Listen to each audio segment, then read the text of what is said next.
S, ಇನ್ನು TV ಮುಂದೆ ಕುತ್ಕೊಂಡು ನ್ಯೂಸ್ ನೋಡ್ತಿರೋ ನಿಮಗಳಿಗೆ ಈ ಸುದ್ದಿಯನ್ನ ಹೇಳ್ತಾ ಇರೋ, ಟಿವಿ ಮುಂದೆ ಕೂತು ಆಪ್ ಡೌನ್ಲೋಡ್ ಮಾಡಿ ನಮ್ಮ ಅಣ್ಣ ಗೆಲ್ಬೇಕು ಅಂತ ಓಟ್ ಹಾಕಿದ್ರಲ್ಲ, ನಿಮ್ಗೆ ಸ್ವಲ್ಪವಾದ್ರೂ ವಿವೇಚನೆ ಅನ್ನೋದಿದೆಯಾ? ನಿಮ್ಮ ಮನೆಯ ಮಗುವಿನ ಶಾಲೆ ಫೀಸ್ ಕಟ್ಟೋಕೆ ಕಾಸಿಲ್ದೆ ಪರದಾಡಬೇಕಿದ್ದಾಗ ಯಾವುದೋ ನಟನಿಗೆ ಕೋಟಿ ಕೋಟಿ ಹಣ ಕೊಡಿಸೋಕೆ ರಾತ್ರಿ ಹಗಲು ಓಟ್ ಹಾಕೋ ನಿಮಗೆ ಯಾವ ಹೆಸರಿಟ್ಟು ಕರೆಯಬೇಕು ವೀಕ್ಷಕರೇ? ಇದು ಬರೀ ಗೆಲುವಲ್ಲ, ಇದು ಈ ನಾಡಿನ ಯುವ ಶಕ್ತಿಯ ಭೌತಿಕ ದಿವಾಳಿತನ.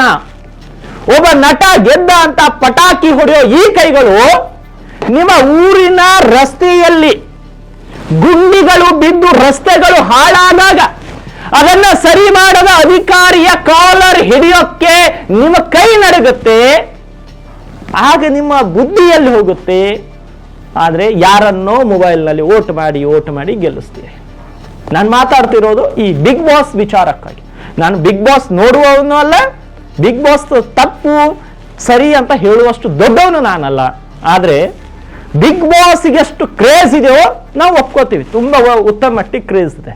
ಬಿಗ್ ಬಾಸ್ ನಲ್ಲಿ ಒಬ್ರು ಗೆದ್ರು, ಗಿಲ್ಲಿ ನಟ ಒಳ್ಳೆ ರೀತಿ ಆಟ ಆಡಿದ್ರಂತೆ, ಗೆದ್ರಂತೆ. 3 ತಿಂಗಳಲ್ಲಿ ಏನೋ ಒಂದು ದೊಡ್ಡ ಸಾಧನೆ ಮಾಡಿದ್ರಂತೆ, ಗೆದ್ರಂತೆ. ಒಂದು 50 ಲಕ್ಷ ಮನೆಗೆ ತಗೊಂಡು ಹೋದ್ರಂತೆ. ಇದು ರಾಜ್ಯದ ಜನ ಈಗ ಅವ್ರು ಎಲ್ಲಿ ಹೋದ್ರು ಈಗ ಸೆಲೆಬ್ರಿಟಿ ಲೆವೆಲ್ ಅಲ್ಲಿ ಅವ್ರ ಹಿಂದೆ ಜನ ಕಿರುಚಾಡೋದೇನು, ಕೂಗಾಡೋದೇನು, ನಮ್ಮ ಅಣ್ಣ ಅಂತೆ, ನಮ್ಮ ಊರಿನವನಂತೆ, ಬಡವನ ಮಗ ಅಂತೆ. ಆದ್ರೆ ಇವೆಲ್ಲವನ್ನು ಒಂದು ಕಡೆ ಪಕ್ಕಕ್ಕಿಡಿ. ಗೆದ್ರು, ಟ್ರೋಫಿ ತಗೊಂಡ್ರು, 50 ಲಕ್ಷ ಒಯ್ದ್ರು, ಕಾರ್ ಒಯ್ದ್ರು, ಈಗ ಸೆಲೆಬ್ರಿಟಿ ಆಗ್ಬಿಟ್ರು, ಈಗ ದೊಡ್ಡ ದೊಡ್ಡ ಆಡ್ಸ್ಗಳು ಬರುತ್ತೆ, ಆಡ್ಸ್ ಮಾಡ್ತಾರೆ, ಅವ್ರ ಜೀವನ ಅವ್ರು ಆರಾಮಾಗಿ ನಡೆಸ್ತಾರೆ. ಈಗ ನನ್ನ ಪ್ರಶ್ನೆ, ಹಳ್ಳಿಗಳಲ್ಲಿ ಏನಾಗ್ತಾ ಇದೆ ನೋಡಿ. ಒಬ್ಬ ಬುದ್ಧಿವಂತ ಸಮಾಜ ಸೇವೆ ಮಾಡೋ ಬಡವನ ಮಗ ಚುನಾವಣೆಗೆ ನಿಂತ್ರೆ ಅವನನ್ನ ನೀವೇ ತುಳಿತೀರಿ. ಇವನ್ ಹತ್ತಿರ ಯಾವ ಗಾಡಿ ಇದೆ, ಎಷ್ಟು ಪಾರ್ಟಿ ಮಾಡಿಸ್ತಾನೆ ಅಂತ ಕೇಳ್ತೀರಿ. ಅದೇ ಒಬ್ಬ ರೌಡಿ ಶೀಟರ್ ಅಥವಾ ಈ ಮೀಟರ್ ಬಡ್ಡಿ ಬಿಸ್ನೆಸ್ ಮಾಡೋ ಬಂದು ದಾರು ಹಂಚಿದ್ರ ಅವನಿಗೆ ಜೈ ಅಂತೀರಿ. ಹಳ್ಳಿಯ ಕಟ್ಟೆ ಮೇಲೆ ಕೂತು ರಾಜಕೀಯ ಮಾತಾಡೋ ನಿಮಗ ಒಬ್ಬ ಅರ್ಹ ವ್ಯಕ್ತಿಯನ್ನ ಗ್ರಾಮ ಪಂಚಾಯತಿ ಕಳಿಸೋ ಯೋಗ್ಯತೆ ಇಲ್ಲ. ಆದ್ರ ಬಿಗ್ ಬಾಸ್ ಮನೆಯಲ್ಲಿ ಯಾರೋ ಒಬ್ಬ ಕಣ್ಣೀರ್ ಹಾಕಿದ್ರ ಸಾಕು, ಅವನು ನಿಮ್ಮ ಮನೆ ಮಗ ಆಗಿಬಿಡ್ತಾನೆ. ಇದು ಎಂತಹ ದೊಗ್ಲೆತನ, ಇದು ಎಂತಹ ಹುಚ್ಚುತನ. ಯಾರನ್ನ ನಾವು ಹೀರೋಗಳಂತ ಇದ್ದೀವಿ. ಇನ್ನು ಏನಾದ್ರೂ ಈಗ ನಾನು ಮಾತಾಡ್ತಿದ್ದೀನಲ್ಲ, ಈಗ ನನ್ನ ಬಗ್ಗೆ ಮಾತಾಡೋಕೆ ಶುರು ಆಗ್ತಾರೆ. ಈ ಪತ್ರಕರ್ತರ ಬಗ್ಗೆನೇ ಮಾತಾಡ್ತೀರಿ. ನಾವು ಕಷ್ಟಪಟ್ಟು ಹಗರಣಗಳನ್ನ ಬಯಲಿಗಿಳಿತೇವೆ ಅಂತ ನಮ್ಮನ್ನ ಕಂಡ್ರೆ ನಿಮಗೆ ಛೀ ಥೂ ಅನ್ನೋ ಅಸಹ್ಯವಾಗಿ ಇವನ್ಯಾನೋ ಬರೀ ನೆಗೆಟಿವ್ ಸುದ್ದಿ ತೋರಿಸ್ತಾನೆ ಅಂತ ಬೈತೀರಿ. ಈಗ ನೀವೆಲ್ಲ ಬೈತಾ ಇದ್ದೀರಿ, ಪ್ರೆಸೆಂಟ್ ವಿಡಿಯೋ ನೋಡೋರೆಲ್ಲ ಬೈತಾ ಇದ್ದೀರಿ. ಆದ್ರೆ ಯಾವುದೋ ಒಂದು ನಟಿಗೆ ಹೆರಿಗೆ ಅಪ್ಡೇಟ್ ಬರುತ್ತೆ, 2 ಮಕ್ಕಳ ತಾಯಿ ಆಗಿದ್ದಾಳೆ, 3 ಮಕ್ಕಳ ತಾಯಿ ಆಗಿದ್ದಾಳೆ, ಈ ರಾಜಕಾರಣಿ ಊಟ ಮಾಡ್ತಾ ಇದ್ದಾನೆ, ಮುದ್ದೆ ಸಾರು ತಿಂತಾ ಇದ್ದಾನೆ, ಸಾರಿನ ಜೊತೆಗೆ ನೀರು ತಿಂತಾ ಇದ್ದಾನೆ, ನೀರು ಕುಡಿತಾ ಇದ್ದಾನೆ ಅಂತ ಈ ತರದ್ ಹೇಳೋರಿಗೆಲ್ಲ ಒಳ್ಳೆ ಪತ್ರಕರ್ತರೆ.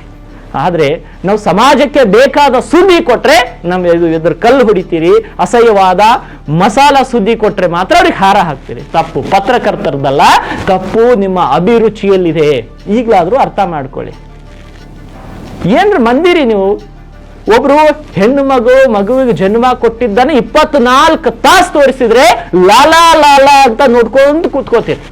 ಅದೇ ನಿಮ್ಮ ಊರಾಗ ದವಾಖಾನೆ ಒಳಗೆ ಇಂಜೆಕ್ಷನ್ ಇಲ್ಲ ಅಂತ ನಾವು ನ್ಯೂಸ್ ಮಾಡಿದ್ರ, ನಿಮ್ ಊರಿಗೆ ರೋಡ್ ಸರಿ ಇಲ್ಲ ಅಂತ ನ್ಯೂಸ್ ತೋರಿಸಿದ್ರ, ಅದನ್ನ ತೋರಿಸ್ಬೇಡ್ರಿ ಅಂತ ಬಾಯಿ ಮುಚ್ಚಿಸ್ತೀರಿ. ಏನ್ರಿ ನಿಮ್ಮ ಯೋಗ್ಯತೆ ಇಷ್ಟೇ ಏನ್ರಿ? ಬದಲಾಗ್ಬೇಕಾಗಿರೋದು ಈ ದೇಶದ ಜನ, ರಾಜ್ಯದ ಜನ. ಬಡವನ ಮಗ ಬೆಳಿಬೇಕಂತೀರಿ. ನಿಮ್ ಹಳ್ಳಿಯಾಗ ಒಬ್ಬ ಬಡವನ ಮಗ ಎಲೆಕ್ಷನ್ ನಿಂತಾಗ ಅವನು ಮನ್ಯಾಗ ಉಣ್ಣಾಕ್ ರೊಟ್ಟಿ ಆಯ್ತೋ ಇಲ್ಲೋ ಅಂತ ನೀವೇ ನೋಡ್ತೀರಿ. ಆದ್ರೆ ಟಿವಿ ಒಳಗಿರುವವನಿಗೆ ಮನಿ ಸಿಗ್ಲಿ, ಕಾರ್ ಸಿಗ್ಲಿ ಅಂತ ಹರಕೆ ಹೊರ್ತೀರಿ. ನಿಮ್ ಬುದ್ಧಿ ಮಂಡ್ಯಾಗಾಯ್ತೋ ಮೊಬೈಲ್ ಒಳಗಾಯ್ತೋ ದೇವ್ರೇ ನೋಡ್ಬೇಕು.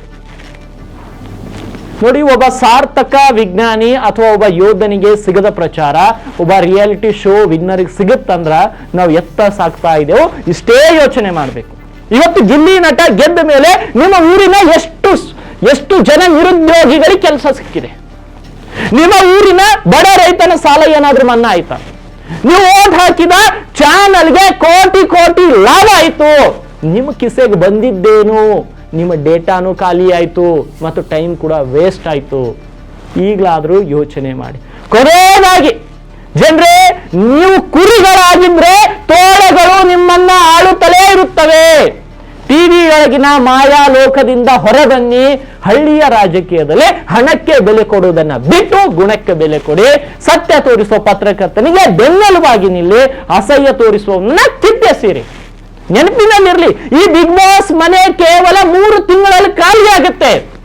ಆದ್ರೆ ಇದನ್ನ ನೋಡ್ಕೊಂಡು ನೀವು ಟೈಮ್ ವೇಸ್ಟ್ ಮಾಡಿದ್ರೆ, ನಿಮ್ಮ ಎನರ್ಜಿ ವೇಸ್ಟ್ ಮಾಡಿದ್ರೆ, ನಿಮ್ಮ ಬದುಕಿನ ಮನೆ ಬರಿದಾದ್ರೆ ಅದನ್ನ ತುಂಬಾ ಯಾರು ಬರಲ್ಲ. ಯಾವ ಸುದೀಪ್ ಅವರು ಬರಲ್ಲ, ಇಲ್ಲಿ ನಟನೂ ಬರಲ್ಲ, ಇನ್ನು ಯಾರು ಬೇರೆ ಬೇರೆ ಇದ್ರಲ್ಲ ಅವ್ರು ಯಾರು ಬರಲ್ಲ. ನೀವು ಅವ್ರಿಗೆ ಟೈಮ್ ಕೊಡ್ತೀರಾ, ಅವ್ರು ನಿಮಗೆ ಎಂದು ಟೈಮ್ ಕೊಡಲ್ಲ. ಇದನ್ನ ನೆನಪಿನಲ್ಲಿ ಇಟ್ಕೊಳ್ಳಿ. ಇಲ್ಲದಿದ್ರೆ ನಿಮ್ಮನ್ನ ಕಾಲದ ಕಸದ ಬುಟ್ಟಿಗೆ ಎಸೆಯುವುದಂತೂ ಗ್ಯಾರಂಟಿ. ಈಗ ನೀವು ಬದಲಾಗ್ತಿರೋ ಇಲ್ಲೋ ಅನ್ನೋದು ನಿಮಗೆ ಬಿಟ್ಟಿದ್ದು. ನಾವು Bigg Boss Bigg Boss Kannada season 12ರಲ್ಲಿ ಗೆದ್ದಂತ ಗಿಲ್ಲಿ ನಟನಿಗೂ ಅಭಿನಂದನೆಗಳನ್ನು ಸಲ್ಲಿಸ್ತೀವಿ. ಉತ್ತಮ ರೀತಿ ಆಟ ಆಡಿದ್ದೀರಿ, ಗೆದ್ದಿದ್ದೀರಿ, ಒಳ್ಳೇದಾಯ್ತು. ಆದ್ರೆ ಬರೀ 37 ಕೋಟಿ ಏನೋ ಓಟ್ ಹಾಕಿದ್ರಂತೆ ಸರಿಸುಮಾರು. ಇಷ್ಟೊಂದು ಓಟ್ಗಳು, ಇಷ್ಟೊಂದು ಯೋಚನೆ ಮಾಡಿ, ಇಷ್ಟೊಂದು ಆ ಮೊಬೈಲಲ್ಲಿ ಆಪ್ ಡೌನ್ಲೋಡ್ ಮಾಡಿ ಓಟ್ ಹಾಕಿ ಇಷ್ಟೊಂದು ಓಟ್ ಮಾಡಿದಿರಲ್ಲ, ಒಂದು ವೇಳೆ ಯಾವನಾದ್ರೂ ಬಡವನ ಮಗ ಎಲೆಕ್ಷನ್ ನಲ್ಲಿ ನಿಂತಾಗ ಇಷ್ಟು ಯೋಚನೆ ಮಾಡಿ ಓಟ್ ಹಾಕಿದ್ರೆ ಇವತ್ತು ಸಮಾಜ ಸಂಪೂರ್ಣವಾಗಿ ಬದಲಾಗಿ ಹೋಗ್ತಾ ಇತ್ತು.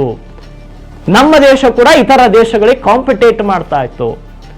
ಬಿಗ್ ಬಾಸ್ 3 ತಿಂಗಳಲ್ಲಿ ನಿಮ್ಮ ಮನೋರಂಜನೆ ಮಾಡಿಸುವಂತವನು, 3 ತಿಂಗಳಲ್ಲಿ ನಿಮ್ಮನ್ನ ಮನೋರಂಜಿಸುವವರಿಗಾಗಿ ನೀವು 100 ಓಟ್ಗಳನ್ನ ಹಾಕ್ತೀರಿ, ಬೇರೆಯವ್ರ ಕೈಲಿ ಹಾಕಿಸ್ತೀರಿ. ಅದೇ ನಿಮಗಾಗಿ 5 ವರ್ಷ ಆಳುವಂತ ರಾಜಕಾರಣಿಯನ್ನ ಆಯ್ಕೆ ಮಾಡುವಾಗ ಹಣ ಹೆಂಡಕ್ಕೆಲ್ಲ ಮಾರಾಟ ಆಗ್ತೀರಿ, 500 ರೂಪಾಯಿ ಮಾರಾಟವಾಗಿ ಹೋಗ್ತೀರಿ. ಅವಾಗ ಎಲ್ಲಿಗೆ ಹೋಗುತ್ತೆ ನಿಮ್ಮ ಬುದ್ಧಿ?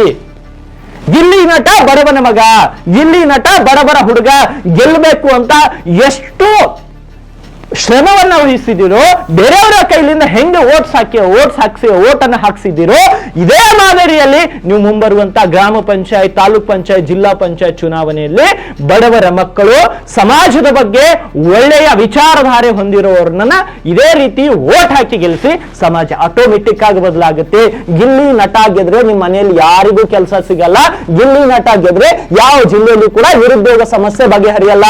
ಆದ್ರೆ ಒಬ್ಬ ಬಡವನ ಮಗ ರಾಜಕೀಯದಲ್ಲಿ ಬೆಳೆದ್ರೆ ಆ ಊರು ಉದ್ಧಾರ ಆಗುತ್ತೆ, ಹಳ್ಳಿ ಉದ್ಧಾರ ಆಗುತ್ತೆ, ಸುತ್ತಮುತ್ತಲ ತಾಲೂಕು ಉದ್ಧಾರ ಆಗುತ್ತೆ. ಇದನ್ನ ನೆನಪಿನಲ್ಲಿ ಇಟ್ಕೊಳ್ಳಿ. ಇಲ್ಲ ಅಂದ್ರೆ 3 ತಿಂಗಳು IPL ನಲ್ಲಿ ಕಾಲ ಹಗರಣ ಮಾಡ್ತೀರಿ. IPL ಶುರು ಆಯ್ತಂದ್ರೆ ವಿರಾಟ್ ಕೊಹ್ಲಿ ಎಷ್ಟು ಹೊಡಿತಾರೆ, AB ಡಿ ವಿಲಿಯರ್ಸ್ ಎಷ್ಟು ಹೊಡಿತಾರೆ, ಸುನಿಲ್ ನಾರಾಯಣ್ ಹೆಂಗ್ ಬೌಲಿಂಗ್ ಮಾಡ್ತಾರೆ ಅಂತ ಇದ್ರ ಮೇಲೆ ಬೆಟ್ ಕಟ್ಟೋದ್ರಲ್ಲಿ 3 ತಿಂಗಳು ಹಾಕ್ಬಿಡ್ತೀರಿ. ಇನ್ನು 3 ತಿಂಗಳು ಈ ಬಿಗ್ ಬಾಸ್ ಅಲ್ಲಿ ಹೋಗುತ್ತೆ.